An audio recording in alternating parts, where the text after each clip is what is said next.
There's a significant and influential school of thought within the field of academia who observe the Nation of Islam's approach to black identity as counterproductive in the fight against racism. And they say that if you look at history, it's white racist imperialists that conceptualized the notion of race, and they conceptualized it within a hierarchical manner. And obviously it was based on the notion that people of different races are essentially different. Mm-hmm. They somehow have this inner spirit of difference. Yes. And that is what white racist imperialists believe. They were saying that different races were essentially different. Yes.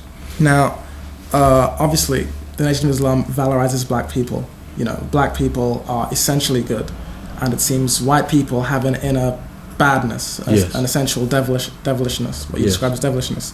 Now, what they say is by adopting this approach, you reproduce the language that was used by the white imperialists, and you therefore, perhaps inadvertently, reproduce racist ideologies. Yes. How would you respond to that? In those fields of academia, I believe that some of what they say, when one analyzes it in the cold light of day without emotion, most definitely I would say that they have a good point. There's no question that there is validation in much of what they say in terms of their intellectual debates, etc. However, you know, if we look at this situation in reality, then we've got to be true and not allow ourselves to get caught up in pure intellectualization, but really look at it in its actual fact nature. Let's have a look at it very briefly.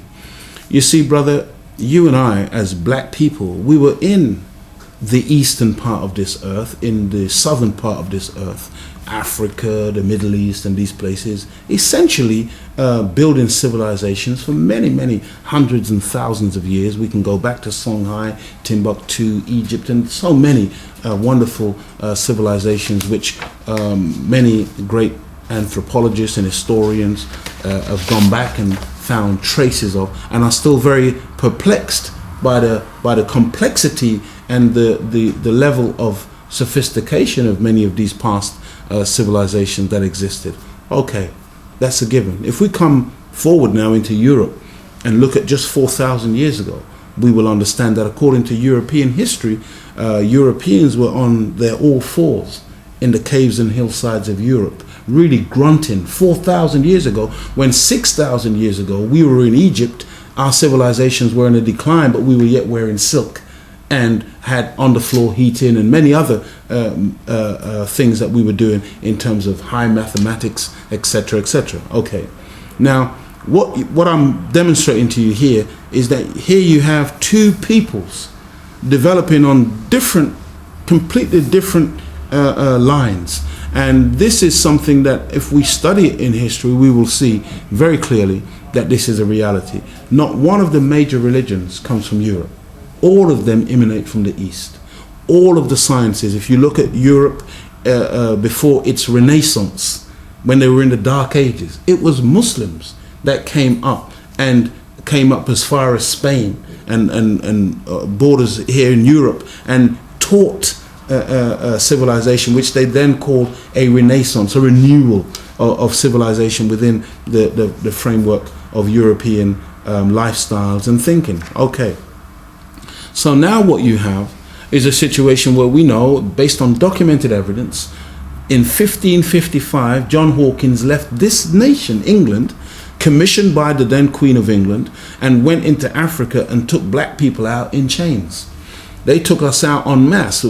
People argue over the numbers. In the circles that I move in, we talk about in excess of 100 million black people being taken out of Africa. I've heard other figures banding around 10 million and even 1 million. But whatever figure we look at, whether be it 1 million or 100 million, we know as an actual fact that that is a reality that took place to black people. Now, in that process of bringing us into slavery, we were totally and utterly dehumanized. I say again, lost our name, language, culture, all of these things. Now, these things, brother, they weren't done to us on the basis that these people saw us as equal members of humanity. They used to have intellectual debates in places like North America and England as to how close the black man was to the primates, whether we were actually human beings or not. And they went so far in America as to classify the black people as 3/5 of a human being. Not a full human being, but 3/5 of a human being. So these are realities that we come to now. Now, when Caucasian people in past times and present day, because just the other day there was an individual who wrote the book, the famous thesis about the bell curve, and he was over here recently sitting on a platform with Jack Straw, and his argument is that black people are inherently inferior to Caucasians. So we're very familiar with those types of arguments that all came from white people. Whenever Europeans have come into the Caribbean, into Africa, into places where you find the darker peoples of the earth, you can never find anywhere in the history where we classified them as inferior or we intellectualized about them being different and less than us. We accepted them with open arms as equals. The place where you find this dichotomy, this notion of race now, is among European people. And when you talk about these intellectual theories, I want you to appreciate that these things emanate from the European psyche. Okay, now they said that we were different and we were inferior because we were black and our brains are smaller, our brains weighed less, etc., etc., whatever. Okay, you see, brother, black people were taught that we are inherently inferior. The word black was not something positive, but something very, very negative. Black was associated with a black day, Black Monday. Even to this day, it's all throughout the language. Everything black was bad, everything white was good. In this climate, when the Honourable Elijah Muhammad received this teaching, this revelation from Master Fard Muhammad, running through this teaching was medicine to raise the black man up from his inferior place that he had been placed in, and bring the white man down from that superior place that he had placed himself. And both positions are false. The white man is not superior and the black man is not inferior. But in order to rectify that imbalance which had been created based on racism and this idea of people being so different based on color, skin color, or race, then we had to teach the black man that you are not inferior based on your color, and teach the black man to love himself based on his color, because it was on the basis of color why many of us are using skin creams, why we're getting blue contact lenses, why we're blonde in our hair, why we now think that in order to have a blonde girlfriend or a blonde male friend on our arm would elevate us in the society and make us better people. So we had to deal, you see, we have to deal with the racist doctrine which has already gone out. The Nation of Islam is not the author of this, but we have to come and address the issue. You cannot go forward and ignore the poison which has been put out. You must first nullify poison in order to move the people now from that inferior position, that superior position, both false positions, bring us now to a condition where when we meet one another, we can now meet as equals.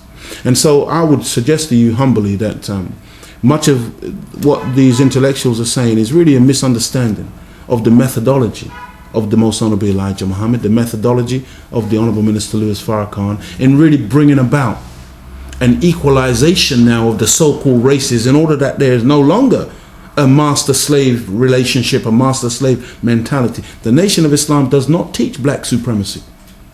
We would be very foolish to now be so counterproductive to now adopt the same foolishness which the white slave master and the white people did in order to make us an inferior people, in order to